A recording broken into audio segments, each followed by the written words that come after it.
ప్రపంచంలోని అన్ని దేశాలపై భారీ సుంకాలు విధించిన అమెరికా అధ్యక్షుడు ట్రంప్ కు ఆ దేశ సుప్రీంకోర్టులో గట్టి ఎదురుదెబ్బ తగిలింది. అమెరికా చట్టసభల అనుమతి లేకుండా విధించిన సుంకాలను రద్దు చేసింది. 9 మంది న్యాయమూర్తులతో కూడిన సుప్రీంకోర్టు ధర్మాసనం ఈ తీర్పు వెలువరించింది. అధ్యక్షుడి అత్యవసర అధికారాల చట్టాన్ని వినియోగిస్తూ ప్రతీకార సుంకాలు విధించడాన్ని ధర్మాసనం తప్పుపట్టింది. రాజ్యాంగం ప్రకారం చట్టసభలకు మాత్రమే పన్నులు సుంకాల విధింపు అధికారం ఉంటుందని స్పష్టం చేసింది.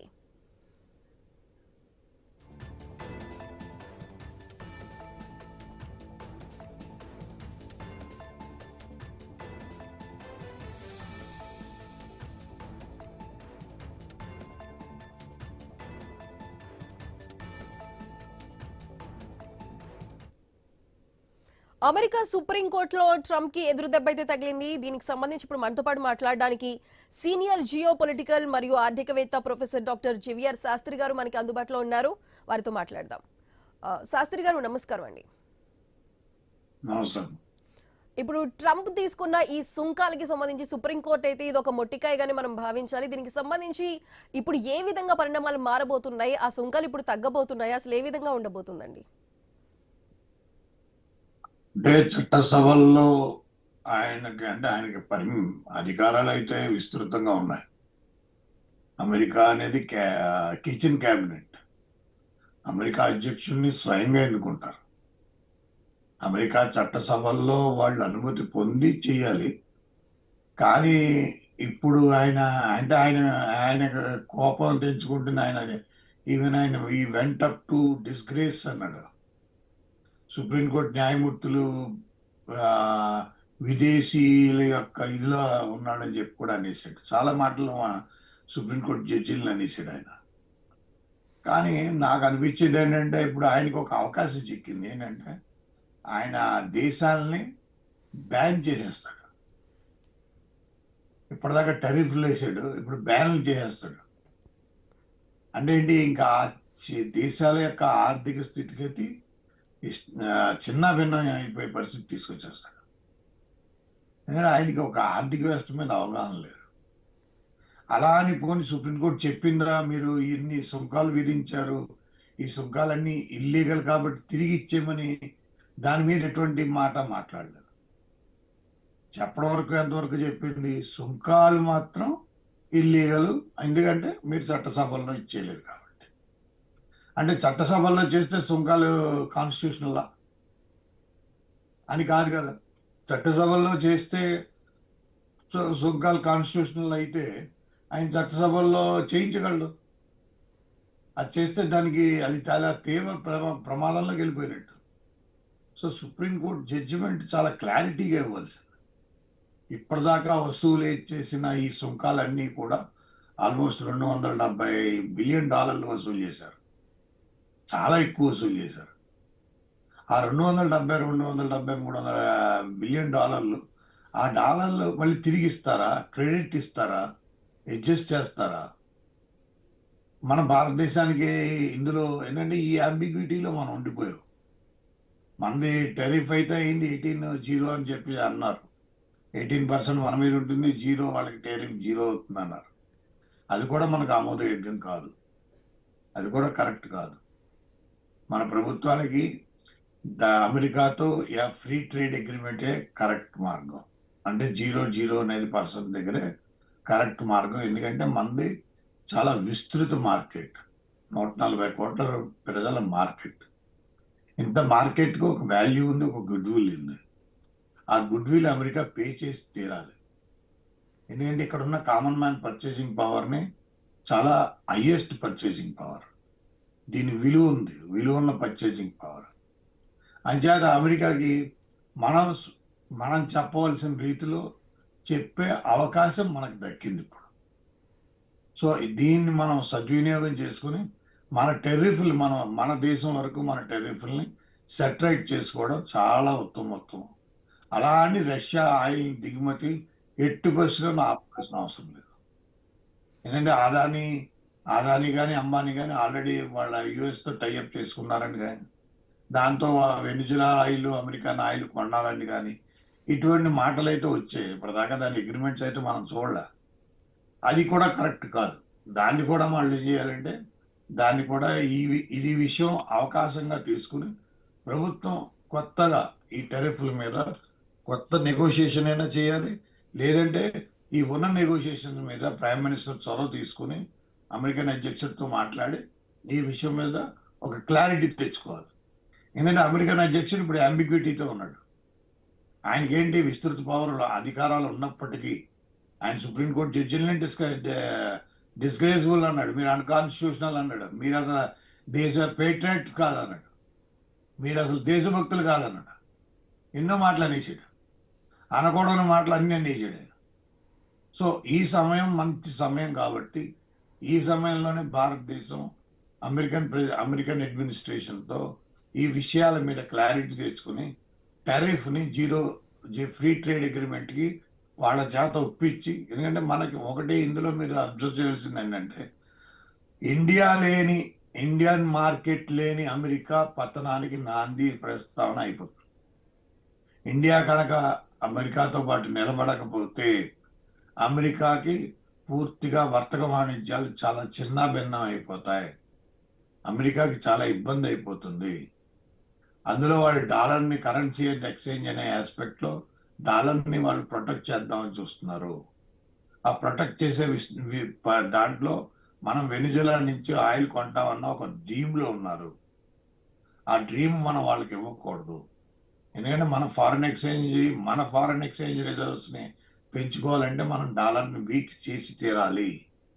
మన ఆర్థిక వ్యవస్థ ప్రకారం మనం డాలర్ వీక్ అయి తీరాలి, లేదంటే మనం వీక్ అయిపోతాం. వాడిని స్ట్రెంగ్త్ చేయాలంటే మనం వీక్ అయిపోతాం. సో అలాంటి ఆర్థిక వ్యవస్థ మీద ప్రభుత్వాలు వెళ్ళకూడదు. శాస్త్రి గారు, ఇప్పుడు ట్రంప్ ఆల్రెడీ కోర్టు అయితే చెప్పింది ఈ టారిఫ్లను రద్దు చేయాలని. దానికి సంబంధించి కూడా ఇప్పుడు ధర్మాసనం విదేశీ ప్రభావానికి గురైందంటూ ఆరోపించడమే కాదు, ఇంకా ఎక్స్ట్రాగా 10% సుంకాన్ని కూడా విధిస్తానంటూ ప్రకటించారు. మరి ఆ ప్రకటనకి సంబంధించి మనం ఎలా చూడాలంటారు? ఇప్పుడు ఆ 10% ప్రకటన అసలు ఏ విధంగా ఉండబోతుందండి? అంటే 10% ప్రకటన అని కాదు, ఆయనకి ఏంటంటే ఒక క్లారిటీ వచ్చిందమ్మా. ఇప్పుడు సుప్రీంకోర్టు 6-3లో ఇచ్చిన జడ్జిమెంట్లో 6 ఫేవర్గా ఇచ్చి 3 వ్యతిరేకంగా ఇచ్చిన జడ్జిమెంట్లో ఆయన ఏంటంటే సుప్రీంకోర్టు కూడా యునానిమస్ గా ఇచ్చిన జడ్జిమెంట్ అవ్వాల 6-3 అంటే మెజారిటీ జడ్జిమెంట్ అది. కానీ ఇందులో ఏంటంటే ఆయనకి చాలా మంచి విషయం ఏం జరిగిందంటే ఆయన కంట్రీని బ్యాన్ చేసేయచ్చు. కంట్రీని బ్యాన్ చేస్తే మాత్రం ఆ కంట్రీ యొక్క నాశనం అయిపోతుంది. మరి అలాంటి కంట్రీలు ఏమేమి ఎంచుకుంటాడు, ఆయన ఎలా చేస్తాడు అనేది, ఎందుకంటే ఆయన చేతిలో పూర్తి అధికారాలు ఉన్నాయి. ఆయన సుప్రీంకోర్టు దారి మళ్లించవచ్చు. సుప్రీంకోర్టు ఆ విషయం దగ్గర నుంచి కాకుండా వేరే విషయాల నుంచి ఆయన మళ్ళీ ఇండైరెక్ట్ గా ఈ పద్ధతిగా వచ్చేయచ్చు. ఇది పెద్ద ప్రభావం అయితే ఉంది. ఎందుకంటే చట్టసభలకు వెళ్ళమని చెప్పింది. చట్టసభల్లో వాళ్ళిద్దరు లార్డ్స్ కామన్స్ వీళ్ళు రిపబ్లికన్స్ ఏం చేస్తారో చూడాలి. డెమోక్రాట్స్ ఏ రకంగా రియాక్ట్ అవుతారో చూడాలి. డెమోక్రాట్స్ డిఫరెంట్ గా వాళ్ళు ఇదే చెప్తున్నారు, ఇది అన్కాన్షియస్. సో రిపబ్లికన్స్ ఏ రకంగా రియాక్ట్ అవుతారో చూడాలి. అందరూ కలిసి చేస్తారా, లేకపోతే వాళ్ళని కూడా వీళ్ళు మేనేజ్ చేస్తారా? అమెరికన్ అధ్యక్షుడు ఈ 2 చట్టసభల్లో దీన్ని ఆమోదింపజేసి సుప్రీంకోర్టుకి అర్థం చూపిస్తాడా? ఇంకా వచ్చే 2 రోజుల్లో ఆయన చాలా అగ్రెసివ్గా వెళ్ళిపోతాడు, చాలా అగ్రెసివ్ అయిపోతాడు, ఇంకా అగ్రెసివ్ అయిపోతాడు. దానికి నెయ్యి అగ్నికి ఆజ్యం పోసినట్టుగా ఉంది జడ్జిమెంట్ ఇది. పోనీ అలాంటి జడ్జిమెంట్లో చాలా క్లారిటీ ఇచ్చారా? ఆ క్లారిటీ ఇవ్వలేదు. ఎందుకంటే ఇప్పుడు క్రెడిట్ చెప్పాలి కదా.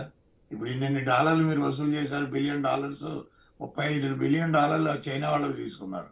ఆ $35 బిలియన్ చైనావి వాళ్ళు తిరిగి ఇచ్చేస్తారా? క్రెడిట్ ఇస్తారా? ఎలా చేస్తారు అనేది చెప్పాలి. అది చెప్పకపోతే మాత్రం ఇది అవ్వదు. భారతదేశానికి ఇది మంచి అవకాశం. వచ్చే 2-3 వారాల్లో ఈ విషయం మీద తేలాలి. ప్రధానమంత్రి చొరవ తీసుకుని రాష్ట్రపతిని కలవాలి. రాష్ట్రపతి అమెరికన్ ప్రెసిడెంట్ ఈ టైం ఇది కలిసే టైం ఇది కలవాలి. ఎందుకంటే వాళ్ళ దేశంలో ఆయనకి అత్యున్నత న్యాయస్థానం ఆయన్ని తప్పుపట్టింది కాబట్టి ఆ సమయంలో మనం ఆయనతో వాటిని నిలబడి, బాబు మా సమస్యను నువ్వు ఈ రకంగా సాల్వ్ చేయి అని మనం అడిగితే ఇది డిప్లొమాటిక్ గా సాల్వ్ అయిపోతుంది. ఇది కరెక్ట్ టైం. ఇది ప్రతిదానికి టైం ఉంటుంది. సో ఈ టైం నా ఉద్దేశం ప్రకారం నా అంచనా ప్రకారం 100% ఇది మనకి సెటిల్ అయిపోతుంది వచ్చే 2-3 వారాల్లో. అమెరికాతో ఒక క్లారిటీ అయితే చాలా స్పష్టంగా వచ్చేస్తుంది. శాస్త్రి గారు, ఇప్పుడు ట్రంప్ చెప్తున్న దాని ప్రకారం సుప్రీంకోర్టు దాన్ని కాకుండా నా దగ్గర ప్లాన్ బి కూడా ఉంది, ఆ బ్యాకప్ ప్లాన్ ని కూడా త్వరలోనే అమలు చేస్తానంటూ కూడా ఈ ప్రకటనలకి సంబంధించి ఇంకా ఏ విధంగా ఉండిపోతుంది? ఇప్పటికే ప్రపంచంలో చాలా దేశాలకి సంబంధించి టారిఫ్లు విధించడం కానీ ట్రంప్ ప్రభుత్వం తీసుకున్న నిర్ణయాలు అయితే చాలా దారుణంగా ఉన్నాయి కొన్నిటికి సంబంధించి. ఇప్పుడు మరి ఏ విధంగా ఉండబోతుంది? ఇంకా బ్యాకప్ ప్లాన్ అంటున్నారు, ప్లాన్ బి అమలు చేస్తానంటున్నారు. అసలు ఏ విధంగా ఉండే అవకాశం ఉందండి? అంటే ఏం చేస్తాడమ్మా, రిజెక్ట్ చేస్తాడు, మెటీరియల్ రిజెక్ట్ చేసి పంపించేస్తారు అమెరికన్ పోర్టుల నుంచి. నష్టాల్లోకి ఇరుక్కుపోతారు. ఇప్పుడు మన అక్కడికి వెళ్ళిపోతుంది. అక్కడికి వెళ్ళాక మీరు శాంపుల్ పంపిన శాంపుల్ పంపలేదని చెప్పి అక్కడ కస్టమ్స్ వాళ్ళు తిరిగి పంపించేస్తారు, రిజెక్ట్ చేసేస్తారు. ఇంకా వాళ్ళు ఇబ్బంది పెట్టాలంటే ఎన్ని రకాలుగా మనిషిని ఏడిపించేస్తారు. ఆ అదే అన్న సుప్రీంకోర్టు ఆయన గేట్లు ఓపెన్ చేసింది. ఆయన మేము ఇలా అన్నాం కాబట్టి నువ్వు ఇష్టంగా వెళ్ళండి అన్నట్టుగా ఉంది అని. సుప్రీంకోర్టు కూడా తప్పు. నా ఉద్దేశం ప్రకారం సుప్రీంకోర్టు న్యాయస్థానం చాలా క్లారిటీగా చెప్పాల్సింది, జడ్జిమెంట్ చాలా క్లారిటీగా రావాల్సింది. మీరు ఈ టెరిఫ్ల యొక్క ఈ విధి విధానం ఇది, దాని యొక్క నిర్ణయాధికారం ఇది, నిర్ణయాధికారం తర్వాత వర్తింపజేసే విధి విధాన నిర్ణయాలు ఇలా ఉండాలి, రాష్ట్రపతి ఈ రకంగా తీసుకుని ఉండాలి, రాష్ట్రపతి పరిధి ఈ రకంగా ఉండకూడదు. ఇప్పుడు మేము ఇచ్చిన జడ్జిమెంట్ ద్వారా కూడా ఆయన దీని మీద ఇంకా ఎటువంటి యాక్షన్లు చేయడానికి ఆయన అర్హత ఉండదు, ఆయన ఇది చేసిన మూలాని అని ఒక పూర్తిగా సారాంశం ఒకదానికొకటి లింకప్ చేస్తూ రాయాలి. అది చేశారని నేను అనుకోవట్లేదు. జడ్జిమెంట్ నేను చదివాను. సో ఇప్పుడు ఆ జడ్జిమెంట్ లో ఉన్న లుకానీస్ ఏం చేస్తాడంటే ఈయన తెలివితేటలుగా ఆయనకు అమలు పరుచుకుని అందుకే అదనంగా 10% అన్నాడు. అంటే ఏంటి, అన్కాన్స్టిట్యూషనల్ ని ఈయన ఏం చేశాడు, మళ్ళీ ఇంకో పిటిషన్ వేస్తాడు. It is contempt of court అవుతుంది. కంటెంప్ట్ ఆఫ్ కోర్టు గవర్నమెంట్ అవుతుంది. It is a tussle between supreme court and white house. ఇప్పుడు అమెరికన్ రాష్ట్రపతికి సుప్రీం కోర్టుకి టసల్ తీసి, సో దాన్ని ఏ రకంగా చేయాలనేది అది చాలా చాలా ఇంపార్టెంట్. శాస్త్రి గారు, ఇప్పుడు జరుగుతున్న ఈ సుప్రీంకోర్టు తీర్పు నేపథ్యంలో ఇటీవల జరిగిన ఈ భారత్ అమెరికా వాణిజ్య ఒప్పందానికి ఏమైనా ఇంపాక్ట్ చూపించే అవకాశం ఉంటుందంటారండి? వాణిజ్యం మన వరకు మాత్రం చాలా స్పష్టంగా చెప్తున్నానమ్మా, మనకు గోల్డెన్ పీరియడ్. మనకైతే golden period guarantee, gun shot గా చెప్తున్నాను. చాలా గోల్డెన్ పీరియడ్. నేను వాళ్ళని ప్రభుత్వానికి అంటే ఇది మంచి అవకాశం. రాష్ట్రపతిని కలవాలి, ఇప్పుడే కలవాలి, ఇదే కరెక్ట్ టైం. మనకి కలుసుకుంటే మనకు ఉపయోగం. ఇది సరైన సమయం. రాష్ట్రపతి ట్రంప్ ని ప్రధానమంత్రి ఎక్కడైనా అవకాశం దొరుకుతుంది కలిస్తే, ఎందుకంటే రాష్ట్రపతి ఒప్పుకుంటాడు. రాష్ట్రపతి దగ్గర పెద్దగా అవకాశం లేదు. రాష్ట్రపతి దగ్గర మీకు అవకాశం పెద్దగా లేదు. రాష్ట్రపతి దగ్గర పెద్దగా అవకాశం లేదు కాబట్టి ఇది మంచి సమయం. కాబట్టి ఈ సమయంలో మనం గనక కలిస్తే మన ఫ్రీ ట్రేడ్ అగ్రిమెంట్ అయిపోతుంది. నా అంచనా కరెక్ట్ అంచనా.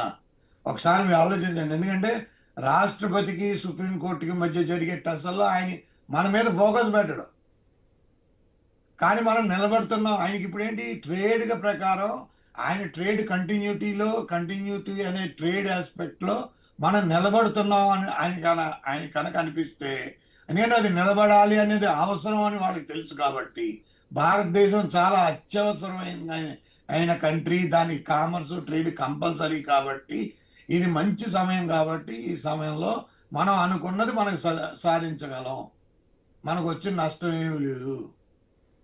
ఇప్పుడు ఈ 3 వారాలు క్రూషియల్ గా జాగ్రత్తగా చేసుకుని మన చీరెళ్ళి గులాబీ అంట్ల మీద పడింది, దాన్ని ఒకేసారి లాగేయకూడదు, చీర తిరిగిపోతుంది. సో అలాగే ఇప్పుడు మనకి ఈ 3 వారాల్లో ఎవరైతే తెలివితేటలుగా ఉంటారో అలాంటి వ్యక్తుల్ని ఓ సమూహంగా ఏర్పాటు చేసి ఆ ట్రేడ్ డీల్ మీదకి అక్కడికి వెళ్తే డెఫినెట్ గా మనకి ఫేవర్గా, అమెరికా మన ఫేవర్గా ఈ ట్రేడ్ డీల్ అనేది జరుగుతుంది. దేవుడు మన ముందున్నాడు. ఈ కరెక్ట్ ఈ జడ్జిమెంట్ కాంట్రవర్షియల్ జడ్జిమెంట్ వచ్చింది. ఈ జడ్జిమెంట్ ఆయన్ని నిలదీసే పరిస్థితి వచ్చింది. ఆ నిలదీసే పరిస్థితి సమయంలోనే ఇది జరిగిపోవాలి. ఇది జరగడానికి ఆయనకి మంది జరిపించి ఆయనకు సుప్రీంకోర్టులో చెప్పుకోవాళ్ళు, చూడండి ఇంత పెద్ద భారతదేశ వ్యవస్థతో నేను ఈ డీల్ని ఇలా చేశాను అని చెప్పి అది ఒక జడ్జిమెంట్. ఇప్పుడు దాని మీద కాంట్రవర్సీ అవుతుంది, ఎందుకంటే ఇది కంటెంప్ట్ అవుతుంది, మళ్ళీ పిటిషన్ వేస్తారు, మళ్ళీ కోర్టు కాకేస్తుంది. ఎందుకంటే 10% వేసాడు, ఊరుకోడు ఈయన ఊరుకునే రకం కాదు. ఇది మళ్ళీ ఏం చేస్తాడు, బ్యాన్ చేస్తాడు, ఏదో ఒక కంట్రీని బ్యాన్ చేస్తాడు, పక్కన ఉన్న కెనడానో లేకపోతే ఈ దగ్గరలో ఉన్న యూరోపియన్ యూనియన్లో ఏదో కంట్రీనో బ్యాన్ చేస్తాడు. అది బయలాటరల్ అగ్రిమెంట్ని వైలేట్ చేస్తుంది. బయలాటరల్ అగ్రిమెంట్ వైలేట్ చేసిందన్న విషయం మీద కూడా బయట ఇదవుతుంది. చైనా వాళ్ళని చేయొచ్చు, రష్యా వాళ్ళని చేయొచ్చు, ఎవరైనా చేస్తాడు. కానీ ఇండియన్స్ చేస్తాడని నేను అనుకోను. ఇండియన్ చేయలేడు, చేస్తాడనుకోవడం మాట కాదు, చేయలేడు. ఇండియన్ ఇప్పుడు ప్రస్తుతం ఈ పరిస్థితిలో, ఈ సర్కమాస్టాన్సెస్ లో, నిన్న రాత్రి సుప్రీంకోర్టు జడ్జిమెంట్ ఇచ్చిన తర్వాత ఈ పరిస్థితిలో ఇండియా అత్యవసరం ఆయన దగ్గర నుంచోవడం, అది ప్రభుత్వం గుర్తించాలి. ఆ సర్కమాస్టాన్సెస్ లీడింగ్ టు దాట్, అది మనం ప్రభుత్వం కనుక గుర్తించి మన ప్రధానమంత్రి గారికి నేను ఇప్పుడు లెటర్ రాసేసుకున్నాను, బాబు ఇది అర్జెంటుగా ఇది ఈ టైంలోనే వెళ్ళిపోవాలి, ఇది సర్కమాస్టాన్సెస్ ప్రకారం మనకి చాలా అడ్వాంటేజ్గా ఉంది, ఇది జీరో ట్రేడ్ మీదకి లాగేయండి, మన కండిషన్స్ చెప్పేయండి, అగ్రికల్చరల్ ప్రొడక్ట్స్ మీద మేము ఎంటర్టైన్మెంట్ ఇవ్వం. వాళ్ళకి అది అవసరం కూడా కాదు, ఇప్పుడు అది దాని మీద వాళ్ళు ఇంపార్టెన్స్ ఇవ్వరు, ఎందుకంటే వాళ్ళకి అది అవసరం కాదు, మనకి నిలబడ్డం అవసరం. సో మనం నిలబడ్డ అవసరం కోసం సుప్రీంకోర్టులో వాళ్ళు ఫైట్ చేసి వాళ్ళ ఆధిపత్యాన్ని నిరూపించుకోవడం కోసం మనం కావాలి. చట్టసభల్లో ఇండియా కనుక అమెరికన్ ప్రెసిడెంట్ రాష్ట్రపతితో మన ఇండియా నిలబడింది అంటే చట్టసభలో ఆయన చెప్పిన దాన్ని ఆమోదిస్తాయి. ఎందుకంటే చట్టసభలో డిమాండ్ ఏంటంటే ఇండియా మీద మీరు సుంకాలు వేయడం కరెక్ట్ కాదని. ఇండియాతో ఇప్పుడు ఫ్రీ ట్రేడ్ అగ్రిమెంట్ కరెక్ట్గా అవుతుంది. సో ఇది మంచి సమయం అమ్మా, ఇది 2-3 వారాల్లో ఇన్వాల్వ్ అవుతాం, జరుగుతుంది, 100% జరుగుతుంది. మీరు చూస్తూ ఉండండి, 2 వారాల్లో మారిపోతుంది, మన ఇండియాకి చాలా బెస్ట్ బెనిఫిట్ అవుతుంది. ఇటు శాస్త్రి గారు, ఇప్పుడు మీరు చెప్తున్నట్టు ఈ సుప్రీంకోర్టు తీర్పులో చట్టసభల్లో ఆమోదం పొందలేదు కాబట్టి ఈ సుంకాలని రద్దు చేస్తున్నా అన్నారు. చట్టసభల్లో ఆమోదం పొందిన వాటికి సుంకాలు వర్తింపజేస్తున్నారు. ఇప్పుడు ట్రంప్ ఏమైనా ఇది చట్టసభల్లో ప్రవేశపెట్టి సుంకాలకు అక్కడ ఆమోదం పొంది ఏమైనా చేసే అవకాశం ఉందంటారా? అంటే చట్టసభలు ఆమోదింప చేయాలి అంటే ఆయన ఇండియా నిలబడాలి. ఎందుకంటే చట్టసభ ఏమని చెప్తున్నాయి, ఇండియా మీద ఇప్పుడు చాలా చట్టసభలు రెండిట్లోనూ కూడా ఏమన్నారు, ఇండియా మీద సుంకాలు వేసి ఇండియాతో పెట్టుకోవడం వల్ల మనం చాలా డాలర్ అవి వాళ్ళు డాలర్ స్ట్రెంగ్త్ చేయాలి. డాలర్ స్ట్రెంగ్త్ చేయాలంటే ఇండియా నిలబడాలి. డాలర్ స్ట్రెంగ్త్ అవ్వాలంటే ఇండియా నిలబడాలి. ఇండియా నిలబడి తీరాలి. రష్యాకి ఆయిల్ విషయంలో ఇండియా ఎంత అవసరమో, వెనిజులా ఆయిల్ కొనడానికి అమెరికాకి ఇండియా అంతే అవసరం, అంతకంటే డబల్ అవసరం. ఇది లాజిక్ అమ్మ, నేను చెప్పింది లాజిక్. ఇది డిప్లొమసీ లాజిక్ లో ఆయన పెద్ద గోతులో పడ్డాడు వెళ్ళి. ఇప్పుడు ఆ గోతులో పడిన దానికి ఆయనకి మనకు ఏనుగు అవసరం. ఆయన నిలబడాలంటే అది అవసరం. ఆయన చట్టసభల్లో నిలబడాలన్నా ఇండియా అవసరం. సుప్రీంకోర్టు ముందు నిలబడి ఇది ఛాలెంజ్ చేయాలన్నా ఇండియా అవసరం. ఏ రకంగా చూసుకున్నా ఇండియా అవసరం. అందుకే నేను చెప్పాను, నిన్న రాత్రి జరిగిన పరిణామానికి ఇప్పుడు వారం 10 రోజుల్లో మనం చాలా జాగ్రత్తగా సున్నితంగా మన విషయాన్ని మనం ప్రస్తావించి మనం ఎదరికెళ్ళిపోవాలి. దానికి ఆయన నో చెప్పడు, ఆయన నో చెప్పే పరిస్థితిలో లేడు. ఓకే శాస్త్రి గారు, చాలా ఓకే అండి, థ్యాంక్ యూ సో మచ్ అండి.